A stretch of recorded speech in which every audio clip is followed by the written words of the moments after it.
Los diccionarios son estructuras de datos de uso general y muy eficientes dentro de Python.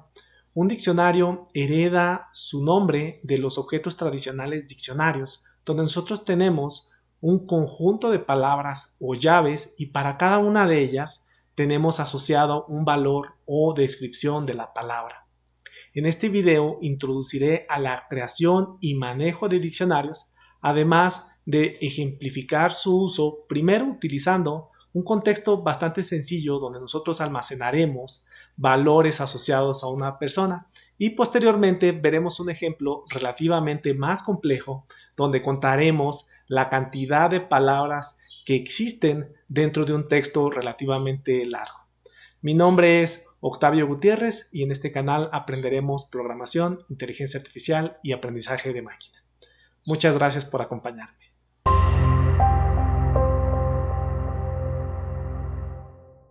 Para empezar a familiarizarnos con los diccionarios, lo primero que nosotros tenemos que hacer es definir a qué vamos a llamar llave o palabra y a qué vamos a llamar valor o descripción de la palabra.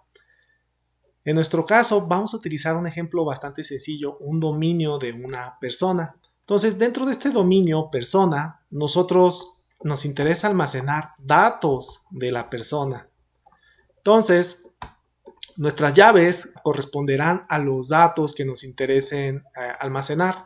Por ejemplo, el nombre de la persona, la edad de la persona, podría ser la dirección donde vive la persona, podría ser su altura y podría ser su peso. Y los valores o ejemplos de valores asociados a cada una de estas claves podría ser, por ejemplo, Juan podría corresponder a la edad de 33 años, a la dirección de Reforma 333, a una altura de 1.70 metros, a un peso de 80 kilogramos. Y noten aquí, ya tengo identificados cuáles son mis llaves. En este caso, todas las llaves son de tipo string, sin embargo, eso no es restrictivo a tipo string. Pude haber utilizado también, por ejemplo, algún valor entero. Y en el caso de los valores, sí tengo tipos de datos que son heterogéneos, ¿no? Juan, Reforma, en esos casos son valores tipo string, la edad es un valor tipo entero, la altura es un valor de tipo flotante. Entonces, ya sea tanto en llaves como valores, podemos utilizar diferentes tipos de datos. Ahora, ¿cómo correspondería la creación de un diccionario? De entrada, les comento, los diccionarios se pueden crear de múltiples maneras. Nosotros vamos a crear el diccionario de la forma que considero yo la más sencilla. Vamos a nombrar a nuestro diccionario llamado persona. Y para crear nuestro diccionario tenemos que utilizar llaves. Y dentro de estas llaves tenemos que poner nuestros pares llave-valor. Y los separamos por coma. La llave, en este caso, al ser tipo string, la tenemos que incluir con sus doble comilla. Entonces tenemos nuestro nombre, ponemos dos puntos y seguido del valor asociado a esa llave. En este caso será Juan. Ponemos una comita y posterior de eso ponemos nuestra siguiente llave, que se llama edad. Asignamos un valor. Ya tenemos ahí el siguiente par, llave, valor. Y hacemos exactamente lo mismo para los siguientes pares que tenemos. En este caso, dirección y el valor que estamos utilizando dentro de nuestro ejemplo, que se llama Reforma 333. Tenemos altura y peso, sin embargo, eso los vamos a dejar para ejemplificar cómo agregar y modificar nuestros diccionarios. Entonces, en este punto, con esto vamos a cerrar la definición de nuestro diccionario. Ahora, si yo ejecuto mi programa, puedo ver que absolutamente no tenemos ningún error ni nada por el estilo. Ahora voy a poner persona y estoy viendo justo la definición de lo que yo tenía aquí, ¿no? Hasta cierto punto estoy viendo mi diccionario de una forma desnuda. Ahora, ¿cómo le hago si yo quisiera exclusivamente obtener el valor asociado a una llave? Yo esto lo puedo hacer de múltiples formas. Yo podría simplemente poner persona y decirle me interesa el valor asociado a nombre. Yo lo puedo escribir directamente así. De hecho, voy a incluir un print. O yo también podría hacerlo utilizando el método get, donde le digo, dame el valor de la llave nombre. En ambos casos estoy haciendo exactamente lo mismo y puedo obtener el nombre asociado a la llave nombre. Lo mismo podría hacer con edad y dirección. Entonces, esa es la forma en la que yo accedo al valor asociado dentro de una llave.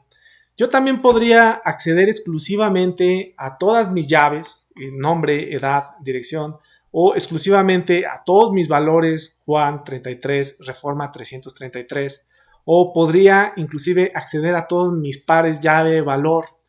Esos atributos dentro de un diccionario, nosotros los podemos acceder utilizando, vamos a ponerlo aquí dentro de nuestra consola, persona.keys. Con esto, keys significa llaves en español. Con esto accederemos a nombre, edad y dirección. Y nosotros podemos ver exactamente nombre, edad y dirección. Si queremos obtener los valores, nosotros podemos acceder a través de personas.values.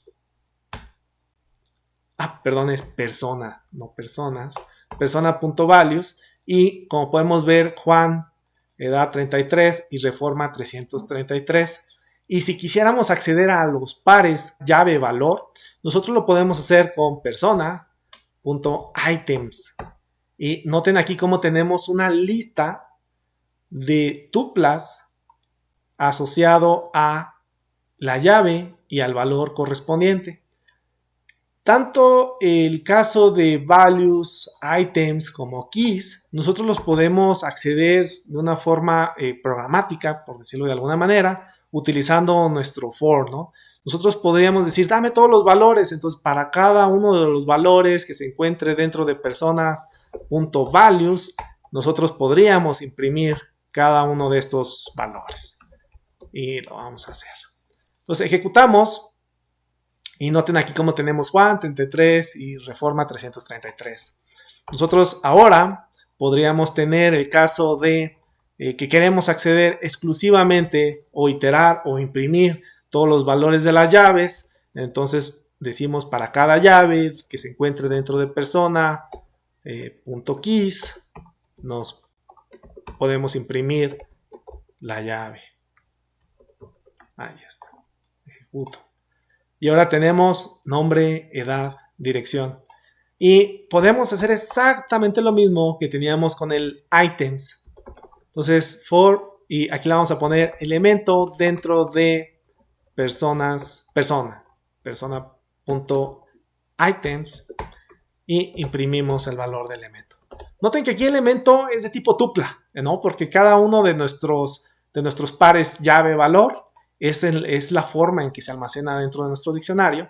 Y de hecho aquí lo estamos viendo con nuestros paréntesis indicándonos que es una tupla. Nombre Juan, edad 33, dirección Reforma 333. Ahora, esto de las tuplas, y esto es meramente como para complementar un uso de un for, como la tupla tiene dos valores incrustados, tiene el caso de la llave y el valor, yo podría inclusive hacerlo a separación desde el uso del for. Yo podría poner llave, podría poner valor, son los dos elementos que forman parte de mi tupla y podría recorrer cada una de las tuplas. Entonces automáticamente llave va a tomar el valor del primer elemento que es nombre, edad y dirección y valor automáticamente va a tomar el valor del segundo elemento Juan 33 y Reforma 333, ¿no? Y podríamos imprimir nuestros pares llave valor. Ahí está. Y tenemos cada uno de ellos. Claro, ¿de qué depende si queremos acceder a values o a los keys o los items o la forma en cómo accedemos a los items? Va a depender enteramente de lo que nosotros queramos o los requerimientos que nosotros queramos resolver dentro de nuestro programa, ¿no? Ahora, ya vimos cómo acceder a los valores dentro de un diccionario. ¿Qué pasa si además de leer estos valores yo simplemente quisiera modificarlos? ¿Cómo modifico? Por ejemplo, que la dirección de Juan no es efectivamente Reforma 333, resulta que es Reforma 300. La forma en la cual yo puedo actualizar un valor dentro de un diccionario es simplemente utilizando la referencia que tenemos del diccionario, que en este caso es persona. Utilizamos la llave, ahí está, ahora sí la tiene más rápido. Utilizamos la llave que se llama dirección y pongo el nuevo valor. Era reforma 333, yo simplemente voy a poner reforma 300.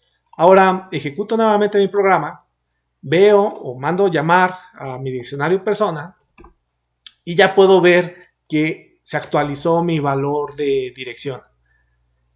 Ahora, esto es para el caso de que nosotros quisiéramos actualizar un solo elemento dentro de un diccionario, pero ¿qué pasa si tú quieres actualizar muchos elementos, ¿no? Muchas llaves? Para eso existe el método update. Entonces tenemos persona.update y dentro de update nos recibe un diccionario que ya sabemos nosotros que lo indicamos con nuestras llaves y nos incluye o nos permite incluir cuáles son las llaves que nosotros queremos modificar. Vamos a modificar nuevamente dirección, que resulta que no era 300, que siempre era reforma 200, ¿no? Le vamos a poner 200. Entonces, esto automáticamente nos va a actualizar de la misma forma que lo hicimos así. Sin embargo, Update tiene la ventaja de que nos permite modificar múltiples llaves al mismo tiempo. Entonces, yo bien podría decir no solo una modificación, sino agregar. Vamos a agregar el caso de la altura, ¿no? Vamos a agregar altura como llave y le vamos a poner el valor de 1.70. Noten que altura no existía dentro de nuestro diccionario, ¿no? En nuestro diccionario tenemos nombre, edad y dirección. Entonces, este update nos debe de modificar el reforma 300, nos debe de dejar como reforma 200 y nos debe de introducir un par llave valor adicional, ¿no? Entonces, esto es mucho más potente de lo que teníamos en el caso anterior, ¿no? Vamos a ejecutar. Nuevamente mando llamar mi diccionario para ver que mi diccionario se llama persona, ahí está. Y podemos ver cómo si efectivamente el último valor de dirección se actualizó al valor 200 y además se agregó un nuevo par llave valor, ¿no? Con altura 1.70. Entonces esto es mucho más flexible que lo que nosotros teníamos anteriormente. Ahora ya podemos ver los valores, ya podemos modificarlos, pero ¿cómo podemos agregar un nuevo valor independientemente de que ya tengamos el update, que si no lo hace, ¿no? ¿Existe alguna manera donde yo pueda agregar un solo valor, una sola llave asociada a un solo valor? Y de hecho sí, la forma más sencilla, que de hecho aquí nos hace falta altura, que ya utilizamos peso, ¿no? Vamos a suponer que queremos agregar peso. Una forma muy sencilla de agregar una llave adicional a nuestro diccionario es simplemente indicando la llave dentro de nuestro diccionario y asignándole un valor. Vamos a asignarle el valor de, ya no recuerdo que teníamos arriba, pero vamos a poner 80 kilos, ¿no? Entonces, a persona, dentro de la llave peso, que no existe dentro de nuestro diccionario, le vamos a agregar el valor de 80. Entonces, ejecutamos, no nos marca ningún error y nuevamente vemos que tenemos dentro de persona y podemos ver que tenemos el par adicional agregado, ¿no? Entonces son diferentes formas en las que nosotros podemos modificar nuestros diccionarios y todavía nos hace falta un adicional, ¿no? En este caso, pues si ya agregamos, ya modificamos, ya accedemos a los valores, ¿cómo le podemos hacer ahora para borrar los valores, ¿no? Para borrar los valores lo podemos hacer utilizando el método pop. En este caso, vamos a suponer que por alguna razón ya no queremos tener el valor del peso que justo acabamos de agregar. Nosotros podríamos hacer persona.pop y ahora nosotros podemos indicarle cuál va a ser la llave que nosotros queremos que se quite. En este caso será la llave peso que la agregamos, pero por alguna razón decidimos simplemente quitarla. Ahora ejecuto nuevamente mi programa y mando llamar, que es lo que tengo dentro de persona, y podemos ver que ahora ya no tenemos la llave peso, dado que ejecuté un pop sobre ese diccionario, ¿no? Ok, entonces ahora sí ya tenemos enteramente una forma de cómo crear y administrar, manejar nuestros diccionarios. Ahora vamos a incluir un ejemplo un poco más interesante, un poco más complejo, para verdaderamente ver la utilidad de estas estructuras de datos tan eficientes y tan utilizadas dentro de Python. Y lo vamos a hacer utilizando eh, un contexto o un ejercicio muy tradicional con los diccionarios, que es el de conteo de palabras. Imagínense que estamos haciendo alguna aplicación de análisis de sentimientos que ahora son muy utilizadas, ¿no? Inclusive se agarra información de las redes sociales y si las personas mencionan mucho, por ejemplo, alguna serie televisiva, entonces probablemente le guste mucho esa serie televisiva porque la menciona demasiado, ¿no? Es muy popular. Entonces es algo muy utilizado el contar las palabras dentro de diferentes dominios y vamos a hacer un ejemplo que sea justo eso, contar palabras. Vamos a agarrar un texto. De hecho, yo aquí tengo un texto ya seleccionado. Este texto corresponde a un artículo de Wikipedia que describe el alunizaje, ¿no? Entonces es un texto relativamente largo que a mí de entrada me permite hasta cierto punto no saber cuál es la palabra más común dentro de mi diccionario, o si me dijeran cuántas veces aparece la palabra velocidad o cuántas veces aparece la palabra alunizaje o cuántas veces aparece la palabra descenso. Yo no lo podría decir de una forma muy sencilla, ¿no? Entonces, con este ejemplo tan sencillo ya podemos ver la utilidad de procesarlo con la computadora e inclusive vamos a poder ver la utilidad de procesarlo con un diccionario, ¿no? O claro, esto es un problema relativamente complejo, entonces vamos a requerir realizar diferentes pasos. Por ejemplo, hacer un poquito de limpieza. Este texto tiene comas y tiene puntos. Y recuerden que la computadora es como muy detallista con ese aspecto, ¿no? Entonces, si yo tengo, por ejemplo, casa y tengo casa punto, son dos vocablos completamente diferentes. Por la computadora no distingue un punto de una palabra, ¿no? Entonces, vamos a jugar como que hacemos un poco de limpieza de este texto, vamos a quitar esos caracteres especiales y después vamos a realizar el conteo una vez que tengamos ese texto limpio, ¿no? Que es algo, créanme, que es un proceso común cuando estamos nosotros procesando texto.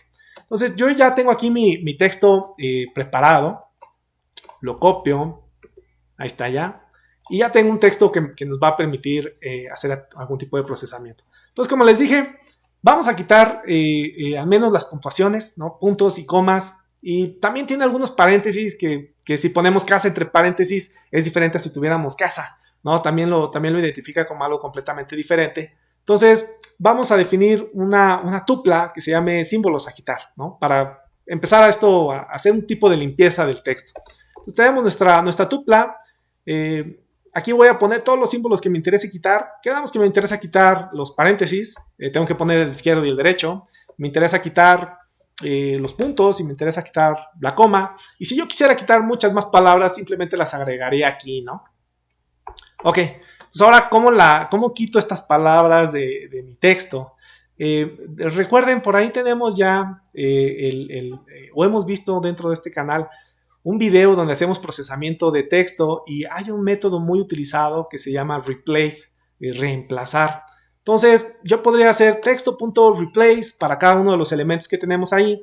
Sin embargo, yo quiero hacer esto un poquito más automatizado, ya para que también entremos en calor con la programación, y lo voy a utilizar con un ciclo, ¿no? Entonces, ahora, para cada símbolo que yo quiera quitar, es decir, para cada símbolo que se encuentre en símbolos a quitar, yo voy a hacer un replace, yo voy a hacer texto, le voy a asignar lo que tenga ese texto, pero donde haya sido reemplazado el elemento a quitar, el símbolo a quitar por la cadena vacía.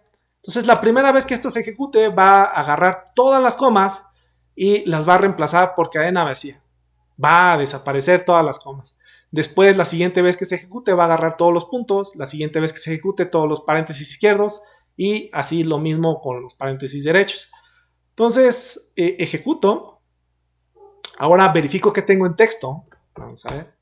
Y noten que pues están las palabras, pero ya no hay ningún ya no tenemos ninguna puntuación, ¿no? Entonces eso estuvo bastante bien porque estamos quitando potencialmente basura, cosas que nos podría tomar la computadora como una palabra diferente nada más porque tiene una coma, ¿no? Entonces en ese caso ya lo limpiamos. Ahora, ¿qué sigue? Noten que aquí tenemos existen y existen está con una E mayúscula. ¿Qué pasa si existen también se encuentra con una E minúscula? Eso podría ocasionar ruido porque para la computadora mayúsculas y minúsculas son diferentes. Entonces, algo muy común también que se realiza en este tipo de procesamientos es agarrar el texto y convertir el texto todo a mayúsculas, que es lo que voy a hacer con upper.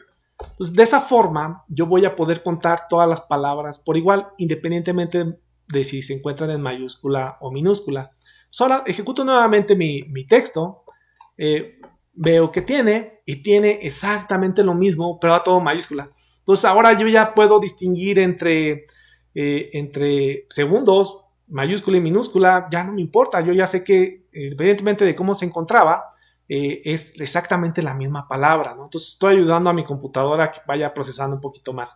Ya tengo aquí todo en string, pero un string es un solo objeto, ¿no? Y a mí me interesan las palabras. Entonces, yo voy a hacer la separación de cada una de estas palabras. Y recuerden que yo puedo separarlo utilizando también un método que se llama split, que significa separar. Entonces, si yo ejecuto texto.split, yo le digo, sepárame todo el texto que tienes, y podría decirle yo por espacio. Sin embargo, split ya recibe el parámetro por defecto como espacio. Entonces, si yo ejecuto meramente texto.split, veamos el resultado de lo que tenemos. Y ahora vean, nos genera una lista donde nos la separó o nos generó un elemento por cada una de las palabras, tomando en cuenta el espacio. Entonces, esto cada vez se va pareciendo un poco más a lo que realmente quiero, ¿no? A tener algo que sea procesable, que me permita contar cuántas palabras. Aquí yo veo que aparece cada, pero cuántas veces aparece cada, no lo sé. Porque está dentro del todo del texto, ¿no? Probablemente cada esté repetido, ¿no? Entonces, ahora voy a agregar a mi procesamiento, a mi trabajo, flujo de trabajo de procesamiento, ese texto lo voy a convertir en una lista, ¿no? Entonces tenemos texto.split y ahora sí, ya este texto.split, inclusive no se lo voy a asignar a texto, sino se lo voy a poner a vocablos, ¿no? Vocablos, suena bastante bien. Donde podremos tener verbos, sustantivos y todo lo que tengamos dentro de nuestro texto de alunizaje sacado directamente de Wikipedia. Ahora ya tenemos los vocablos, pero pues yo no sé cuántas veces aparece se, o cuántas veces aparece va, o cuántas veces aparece cada, o cuántas veces aparece ves. Entonces, no lo sé. ¿Cómo lo voy a contar? Que ese es mi objetivo principal. Lo voy a contar a través de un diccionario. Recuerden, en un diccionario las llaves son únicas. Entonces yo puedo poner mi palabra cada, mi palabra vez, mi palabra más, hasta, pasar, al, cada una de ellas. En realidad va a fungir como la llave de mi diccionario. ¿Y qué voy a poner como valor? Va a ser el número de apariciones de esa palabra. Entonces, vamos a recorrer cada uno de estos vocablos. Entonces, para cada vocablo, aquí está, que se encuentre dentro de vocablos, que son las palabras que nosotros ya identificamos, aunque todavía no sabemos cuántas iteraciones tienen, ¿no? Cuántas instancias se encuentran de cada uno de los vocablos. Pero yo ya sé que puedo buscar este vocablo dentro de mis diccionarios. Y de hecho, ¿cómo le hago? ¿No? Yo tengo mi diccionario. De hecho, esa parte nos hacía falta. ¿Cómo le hago? ¿No? Tenemos nuestro diccionario persona aquí dentro de nuestro contexto. Y yo me podría preguntar, oye, ¿existe ya una llave? Como lo que vamos a requerir en este punto. ¿Existe ya un vocablo dentro de mi diccionario? Eso no, yo lo puedo utilizar utilizando el operador in. Yo podría decir nombre. Nombre se encuentra dentro de mi diccionario, dentro de mis llaves, ¿no? Por ejemplo. Y en este caso me regresa a true. Sí se encuentra dentro de tus llaves. Yo puedo también preguntarme exactamente lo mismo por ejemplo, 33. El 33 se encuentra dentro de mis valores. Y sí, efectivamente. De hecho, noten aquí, este 33 Oye, sí está, ¿no? ¿Qué está pasando, no? No sé si se encuentran values. Sí, pero recuerden, lo busqué como si fuera tipo string. Yo lo debo de buscar con el tipo correspondiente, ¿no? Lo debo de buscar con el 33. 33 en personas.values. Y ahora sí me va a decir, ese sí existe. El 33 en tipo entero sí existe. Entonces, este in a mí me sirve para identificar si un valor o una llave existe dentro de un diccionario. Entonces, esto yo lo puedo utilizar perfectamente para ver si un vocablo ya existe dentro de mi diccionario. Y nosotros vamos a crear un diccionario nulo de inicio, porque no sabemos cuáles palabras vamos a incluir, pero sí sabemos que las vamos a incluir a través de los vocablos que se encuentran dentro de vocablos que salió a raíz de las palabras que se encontraban dentro de nuestro artículo de Wikipedia, ¿no?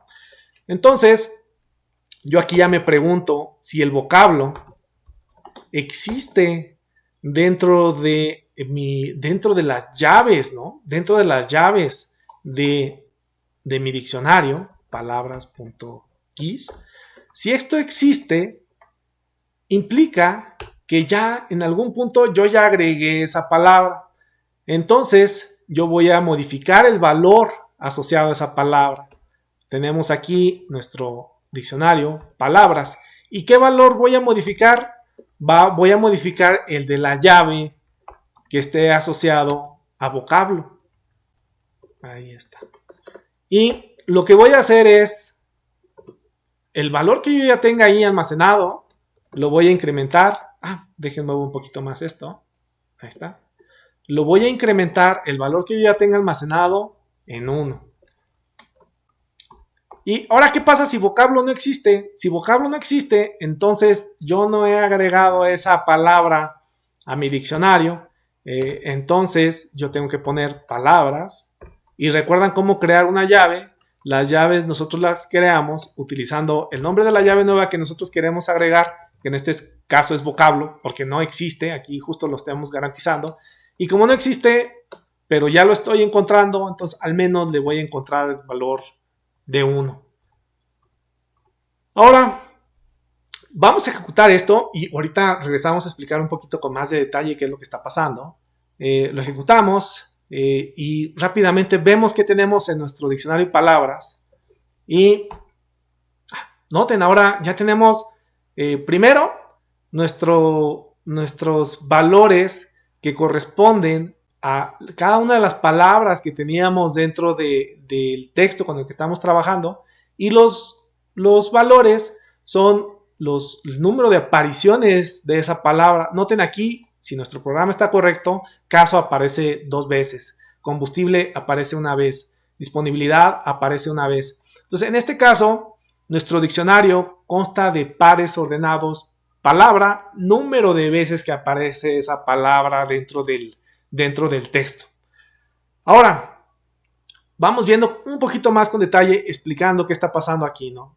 Quedamos que en texto ya tenemos vocablos, y vocablos están todas las palabras, todas, absolutamente todas, pero no sabemos cuántas veces aparece cada una de esas palabras, ¿no? No lo sabemos. Y para eso requerimos nuestro diccionario palabras. Y dentro de nuestro diccionario de palabras ya vimos justamente que es de pares ordenados, palabra, número de apariciones de la palabra. ¿Y cómo lo vamos creando, no? Primero necesitamos forzosamente recorrer toda nuestra lista de vocablos. Para cada vocablo, para cada palabra que yo no sé en este punto si se encuentra o no se encuentra en mi diccionario, pero yo tengo que verificar si se encuentra. Pues agarro el primero, ¿no? En este caso, nuestro primer vocablo, si nosotros tuviéramos vocablos, aquí está. ¿Cuál sería el primero? De hecho, creo que nos conviene justo acceder al primer elemento de una forma más elegante, ¿no? Ahí está. El primer vocablo es un.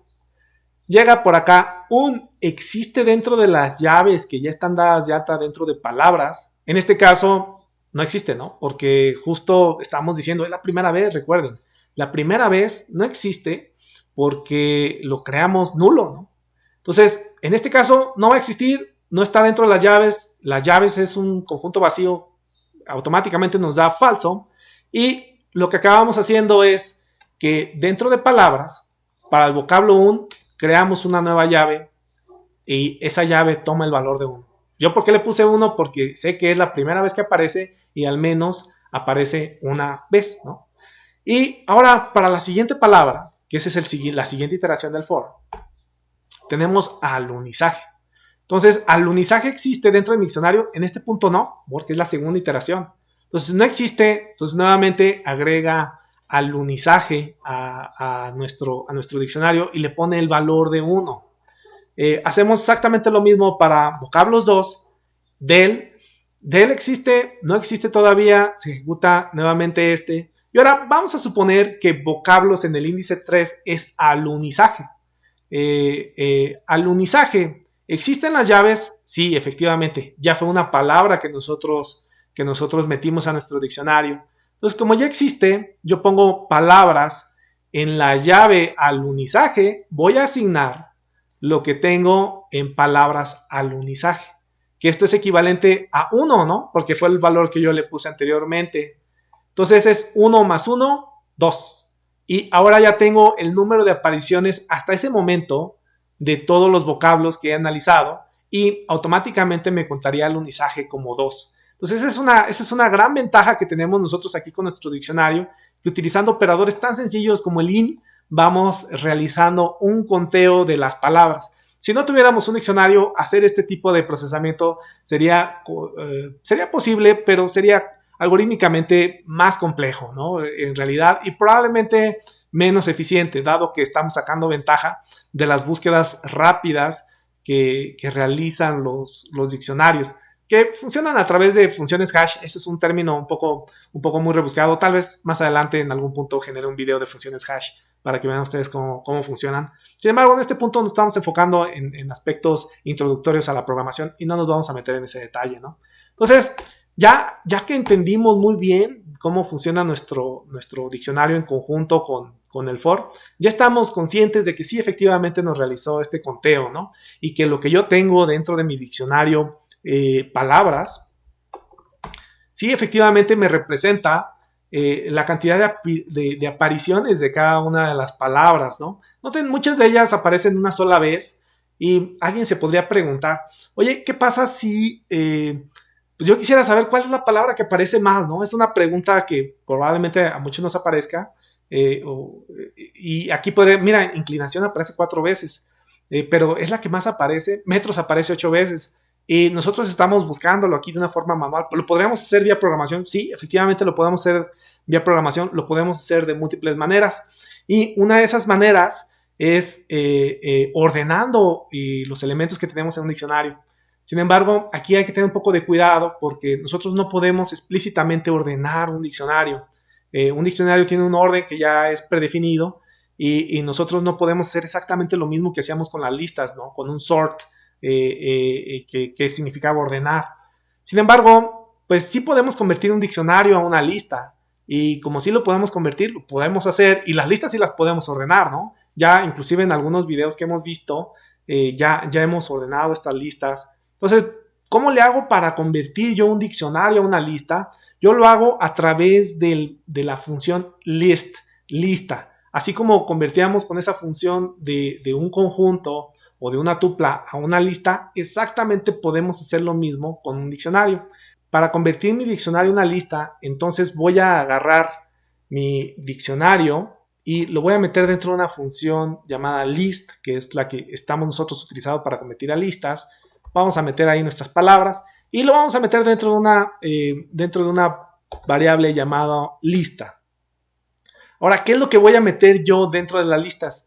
Tengo 3 opciones, ¿no? Tengo keys, que representa, en este caso, las palabras. Tengo values, que representa en este caso las apariciones. Y tengo items, que es el que nosotros vamos a utilizar.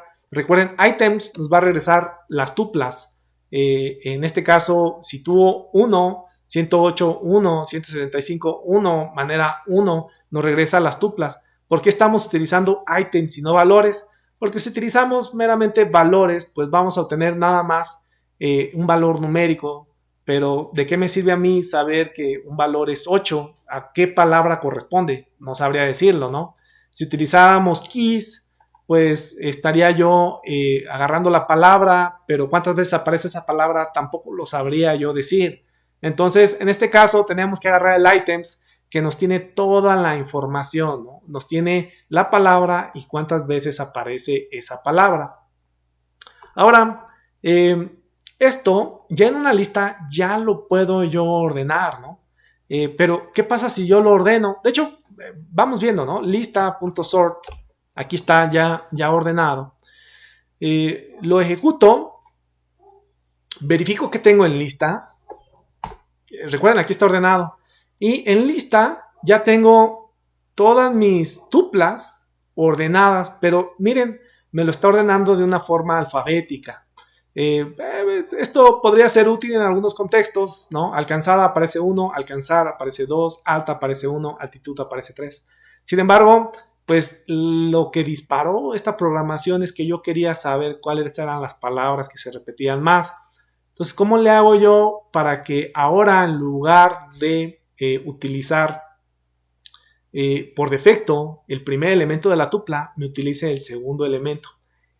Afortunadamente nosotros ya sabemos la respuesta a eso y de hecho está en nuestro video anterior de esta serie de Aprendiendo a Programar, que es mediante el uso de funciones lambda. Por aquí les dejo el vínculo por si por ahí alguien no ha visto ese video. Puede en este momento ponerle pausa, ver el video de las funciones lambda y después regresarse a donde se quedó en esta parte. Y para los que ya lo vieron, pues ya simplemente lo vamos a utilizar, ¿no? Y aquí estamos combinando diferentes conceptos de programación y estructuras y funciones que nos permiten hacer nuestros programas más eficientes y también más compactos, ¿no? Eso es algo muy padre.